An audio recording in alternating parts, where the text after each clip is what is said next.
Welcome to another episode of Real Reviews by LoukProp. My name is Louis, and today, as you can see, for this episode of Real Reviews, we're doing it in a more casual style. Now, there's a lot of reasons why we are doing this. Number one, we want to try out this new format. Number two is because for today's topic, Pasir Ris 8, we actually don't have a lot of information on it. So we don't even have the site plans, the floor plans, the indicative pricing, so on and so forth. But I'll do my very best to get a good assumption or estimation of what are the various information that we need. We'll be going through a lot of the area analysis, and also we will be giving you my take on what the pricings will be like. Right, so before we head into the actual figures, please like and subscribe to our channel. Like this video, right? Go and smash the like button. So without further ado, let's get into the analysis proper. So before we go through the four main points, we'll go through the introduction of Pasir Ris 8 first. Now, Pasir Ris 8 is an integrated development, right? It has 487 units in total, ranging from 1 bedders all the way to 4 bedders. And for the 1 bedders, we can expect about 500 square feet in size, and that's practically the only information we have up to this date, right, of this recording. For the 1 and 2 bedders combined, they make up slightly over 60% of the total units, and 4 bedders will have limited or premium collections. Prices will start from 800 plus K for the 1 bedders, and for the sales gallery, it won't be up until maybe around July or August, right, and it will feature about 3 show units. Carrying on from that, many people have been asking me, Pasir Ris 8, the land was actually given to them or bought over since 2019, right? But the lease will actually start from 2021. So you don't have to worry that the lease will start from 2019, it will actually start from this year onwards. The expected TOP date is in the year 2025, and like I said earlier on, it is an integrated development, meaning there is a direct link from the project down to the malls that it's sitting on, right, to the MRT station and also the town plaza, a polyclinic, and also an air-conditioned bus interchange. So it is, in the truest of sense, an integrated transport hub with an integrated development. The mall that's going to be built below Pasir Ris 8 will be 2 times the size of White Sands Mall that is just beside Pasir Ris MRT currently. So it will have 4 levels of retail space. The gross floor area will be about 35,000 square meters, and it will be managed by the same team that manages Great World City Mall. So you can rest assured that the mall will be greatly managed by the developer themselves and not just a strata type of mall. So now let's get into our location proper. So let's orientate ourselves a little bit. So where's Pasir Ris 8? Pasir Ris 8 is on this piece of land, as you can see from my cursor. Okay, why is it called an integrated development? Now, basically, it's an integrated development because not only is there a mall below the project, it is also directly linked to the MRT station beside, which is Pasir Ris MRT station. Alright, it's also linked to the air-conditioned bus interchange, a town plaza in the future. There will also be a polyclinic in the future, and also in the near future, there is also this thing called a cross island line. So there will be a station at Pasir Ris, and it is directly linked under the basement of the mall that's to come. Right. So other than this, if you're looking at this piece of land by itself, this piece of land will have everything you need in terms of amenities. Sometimes in terms of recreation, depending on what kind of shops are in the malls. And the mall below Pasir Ris 8 is actually twice the size of White Sands shopping mall, which is, as you can see here. Right, so everything you need is within minutes from the exit of your door. Right, flanking this entire piece of land is also Pasir Ris Sports Centre and Hawker Centre if you need more amenities and recreational areas. It is also flanked by Pasir Ris Town Park. I think what's more exciting about this area is that it is directly below Pasir Ris Park. So direct access to Pasir Ris Park, which links you all the way to, you can see, Pasir Ris Beach. If you need even more amenities or recreational areas, downtown east over here, as you can see, is just a few minutes walk away from the development as well. Now, being an OCR region, is also surrounded by a lot of HDB clusters. Right, in fact, the most recent one that has been launched is Costa Grove, this BTO. Right, it hasn't been built yet, it will be built soon, and it's actually pretty expensive. You can go and take a look. Right. Other than HDBs, you have private clusters as well. You can see here along the Loyang area, and also along the Pasir Ris Grove area. right? A lot of them are actually pretty old, some even more than 10 years old. So we'll be using more recent examples later when we are going through the pricing comparison between projects, right? Namely actually Coco Palms, because it's the newest condominium in that area. Okay, but what's more important, I've already talked about how integrated it is and how many amenities and facilities there are nearby. But what's more important is there any potential for it to grow? Is there any potential transformations that's happening in the area? Now, what's more exciting about Pasir Ris is this, right? This station here will actually be the center, all right, of a few various growth hubs in the east, right? Let me show you what I mean. If you take a look at this, now remember when I was talking to you about the cross island line that will be passing through Pasir Ris, it will actually be built in such a way that it links 3 different growth hubs all together into one area. The first one is Tefu Industrial Park. So Tefu Industrial Park, let's take a look. Tefu Industrial Park will be redeveloped and its total industrial floor space will be increased significantly, introducing more jobs into this area. So that's one thing we'll need to take a look at, because introducing more jobs into this area will inadvertently increase the demand for housing in this area as well. And Tefu Industrial Park is not the only one. Like for example, JTC is introducing a Tefu Industrial City inside Tefu Industrial Park. So this will dramatically increase the number of jobs that will be introduced in this area. But that's just in Tefu. What about this area? As you can see here, right, Circle Line, all right, will also introduce another Punggol extension, right? And the interchange is at Pasir Ris MRT. So this Punggol extension goes all the way up to Punggol. Now, what's so special about Punggol, right? Punggol is actually undergoing another transformation in itself in the form of Punggol Digital District on the top of Punggol. So what does that entail? Now, Punggol Digital District, you can see from the URA website here, it brings together SIT campus and JTC's business park spaces within Punggol North to create Singapore's first truly smart district.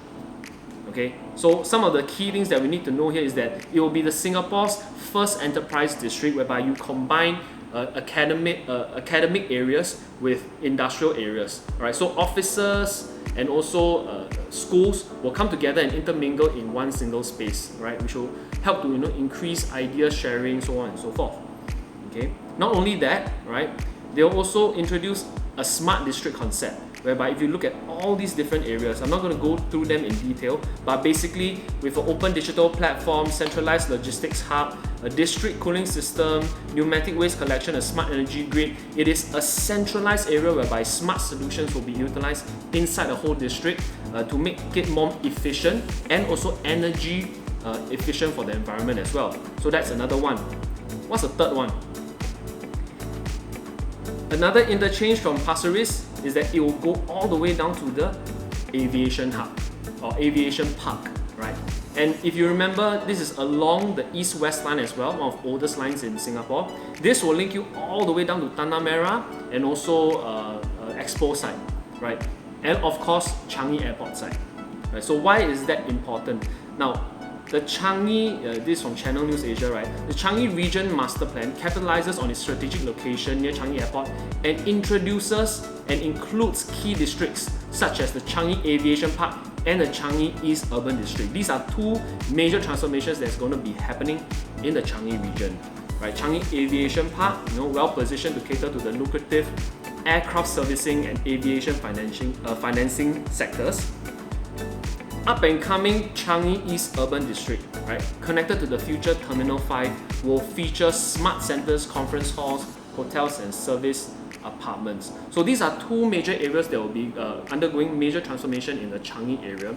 And what's interesting is that all three, Punggol, Tefu, and also this aviation park, right? So Tefu, Punggol, Aviation Park, they are all connected into one central area, which is Pasir Ris.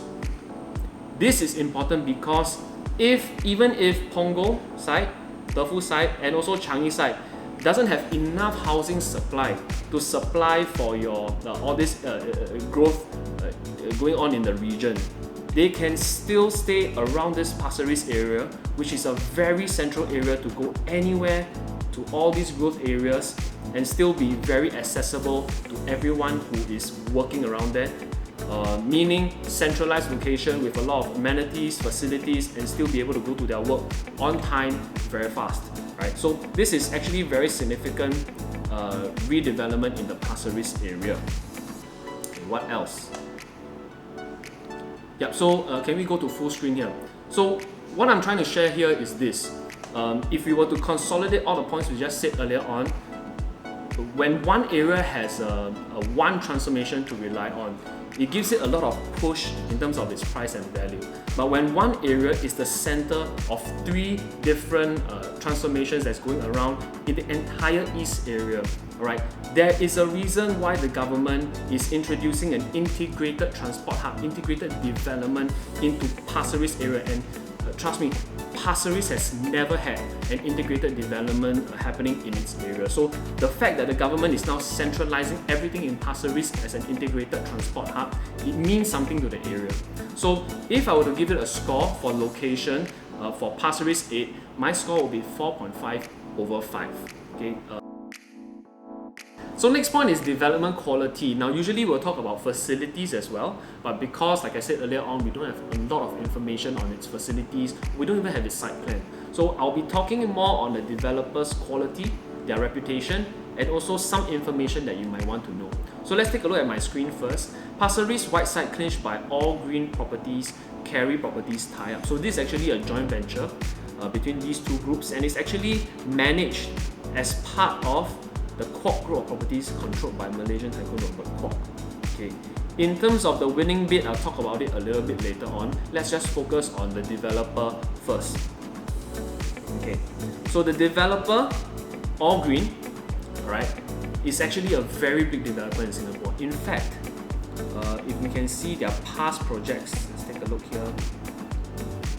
Past projects, local past projects. You can see the amount of projects that they have been a part of. You can even see Sky Suites at Anson, you can see Dairy Farm Estate, you can see Blossoms at Woodley, you know, so they actually have a lot of experience being a developer in Singapore and have done up pretty good quality developments in Singapore already. Even if you look at current projects, they have 3 projects ongoing: 4th Avenue Residences, Juniper Hill, and Royal Green. So these are currently selling right now. So they are always selling a project, they are always a part of a project, and the newest one will be Pasir Ris 8. So if we were to judge based on the reputation of All Green Properties, you can easily see that they are a very established developer in Singapore. Their projects have traditionally been very good quality. Right, so if just based on this alone, I would say that I have a certain level of confidence because we don't know yet. Pasir Ris 8 is a new launch, right? We haven't seen the actual units. But based on their reputation, I have a certain level of confidence in the type of quality that they're able to bring forward.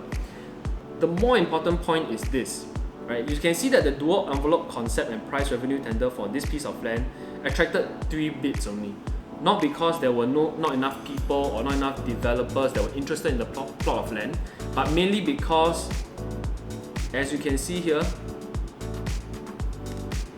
HDB said in its release on Friday evening that the proposed development comprising all this integration will serve as a community focal point.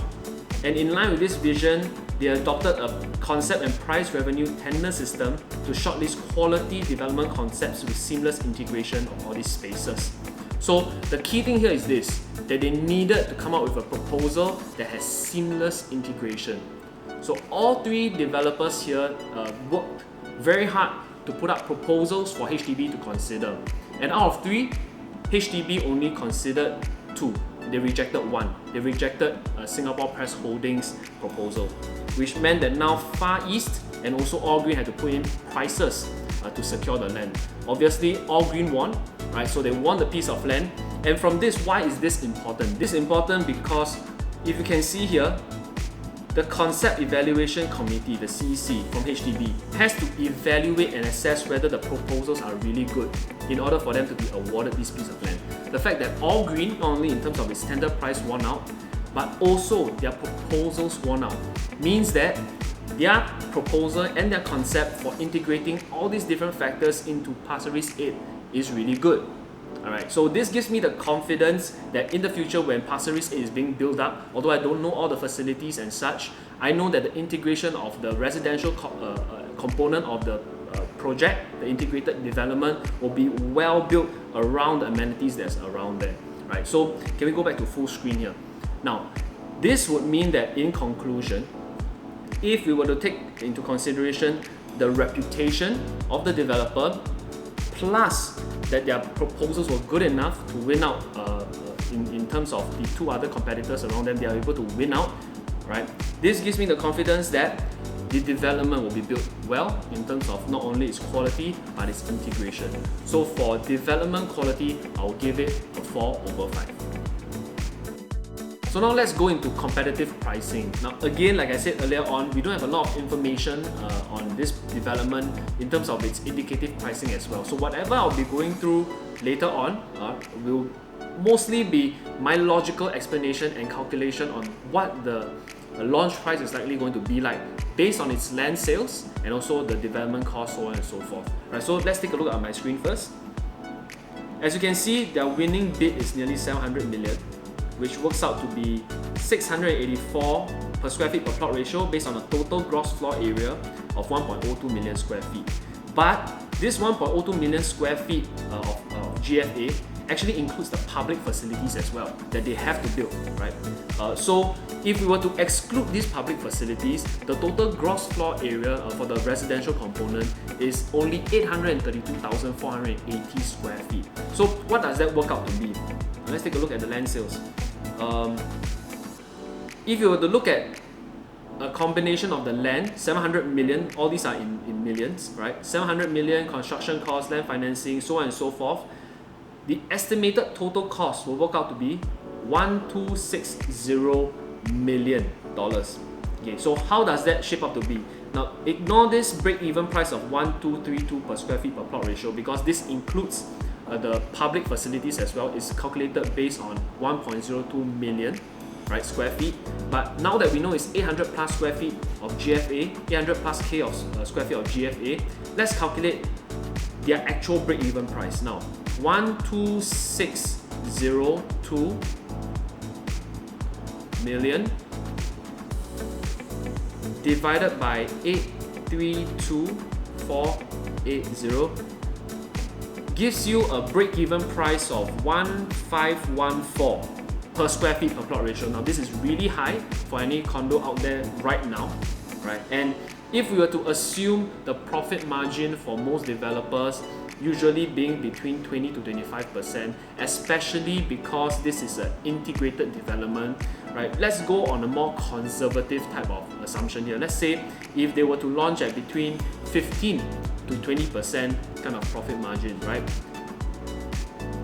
If we are basing off 15% profit margin, they will have to launch at a starting price of 1,740 per square feet. Now what if it is at 20%? That will give it a 1,816 per square feet kind of launch price, which means that if we were to base on just a 15 to 20% profit margin, Pasir Ris 8 will be launching in between 1,700 plus square feet per square feet to 1,800 plus per square feet.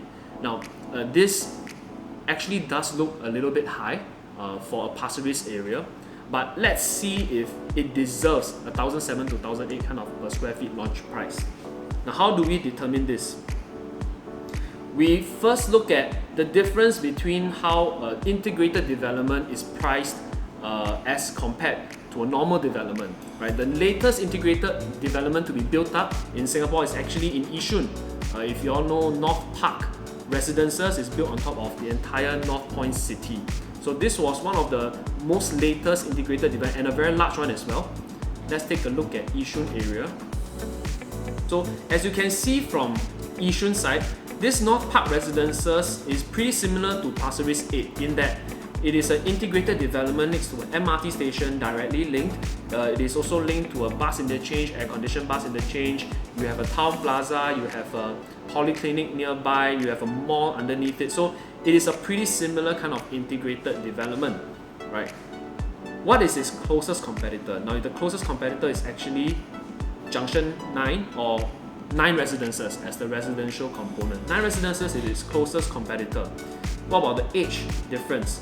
Now, 9 Residences was actually built in 2015, whereas North Park Residences was built in 2018, a 3-year difference. So for 9 Residences, as you can see, it was actually sold at an average of about 1,100 per square foot. But North Park Residences was sold at 1,500 plus per square feet. This gives it a $400 per square feet premium over a non-integrated development. North Park was sold at a premium of $400 per square feet. Now let's compare that to what Pasir Ris is currently experiencing. Zoom in into Pasir Ris. Now, what is its closest competitor? As you can see here, Pasir Ris, the closest competitor is actually Coco Palms.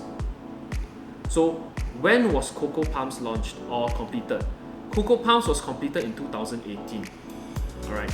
The latest that Pasir Ris 8 is going to be completed is in 2025. So Coco Palms is actually the closest competitor that we have in comparison to Pasir Ris 8. What was it launched at? It was actually sold at an average price of 1,200 plus per square feet. Which means that if we were to use the same kind of premium difference that we saw in North Park Residences versus 9 Residences, a 400 per square feet difference, we can expect the launch price is actually supposed to be around 1,600 to 1,700 per square feet. Now, what do we know from the calculation we did earlier on? That for the developer to be able to earn just a 15% to 20% profit margin, they have to launch between 1,700 to 1,800. So if we were to use the same comparison, 1,700 to 1,800 is actually about 100 per square foot to maybe 150, 200 per square foot more expensive than what we saw in North Park versus 9 Residences. Now, I'm not saying that this is severely overpriced, alright, and of course we can't see Pasir Ris integrated development the same as an Yishun integrated development, because Pasir Ris integrated development is actually linking, like I said earlier on, 3 growth areas, right? Something that Yishun integrated development doesn't have.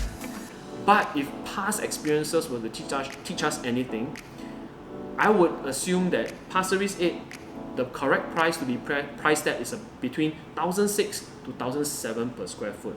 Now that we know that their launch price is at least going to be 1,700 to maybe 1,800 or maybe up to 1,900 per square feet, I would say that Pasir Ris 8 is actually slightly overpriced in terms of its pricing. And there's no choice because developers bid for the land at a very high price. Now let's go back to full screen. So if we were to sum up all these different factors that I just talked about, if Pasir Ris 8 is going to be really launching at about 1,740 per square feet to about 1,820 per square feet, this price range, my rating for the price will actually be 2.5 over 5, just a passing mark. So for the last point, rental yield. Now, as we have gone through the previous point, I'll again be using North Park Residences versus 9 Residences rental. Why? Because we want to see the difference between integrated and non-integrated projects. So for 9 Residences, as you can see from my screen, we'll be talking about the one bedder here because, to be honest, we only got a small indicative pricing about Pasir Ris 8 for their one bedders. It is about 800 plus K, right? So if you were to compare the one bedders here, now one bedders in 9 Residences, you can see the prices are between 1,800 to about 2,200, alright, per month.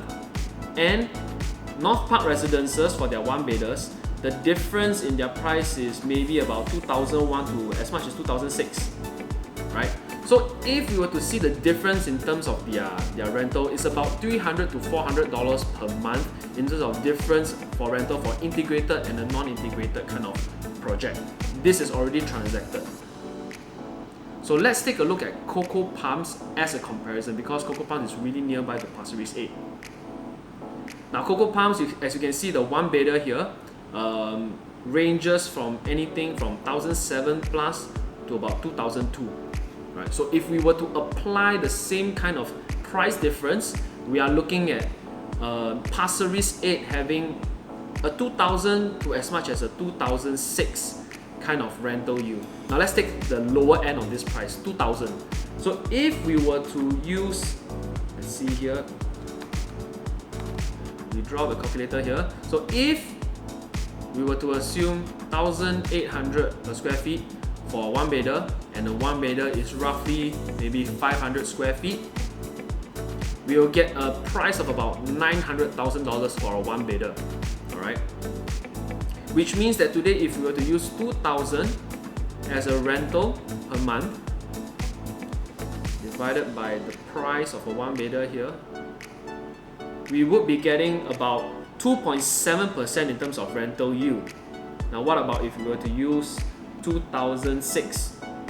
Okay, 2006 times 12, or maybe a more expensive kind of one bedder here, 950k for example, we'll be getting a 3.3% kind of rental yield. So even if you're taking on the lower end, 2.6% rental yield is not too bad. It's not the best. Of course, we do see other properties out there, other new launches out there having a higher rental yield, like I've reviewed before in other videos, right? But 2.6% to 3.3% is really not bad a rental yield. So based on this, let's go back to full screen. So a 2.6% to 3.2% is not too bad, right? It's not the best, of course, but really 2.6 to 3.2% is not too bad a rental yield to have for any development out there, right? So if I were to give it a score, my score for rental yield would be 3/5. So consolidating all these four various factors and their scores, right? We left out stack selection as I mentioned earlier on because we don't have that information, right? The overall score for Pasir Ris 8 would be 3.5/5, which is a pretty good score. Now I have to again say that we have done this analysis based on very limited information, and everything is done based on my opinion alone. Alright, so please take it with a pinch of salt. If we get more information from the developers as and when we get it, we'll update this, and maybe we can come up with a new video closer to its launch to give you a better idea of Pasir Ris 8. Now, did you like this kind of content and this kind of style whereby I do the analysis in front of you and show you how I do this analysis? If you did, please let us know in the comment section below, and we'll do more of such content in the future using this style of presentation. Now don't forget to like the video and subscribe to the channel for more amazing content. And as always, this is Louis from LoukProp signing off.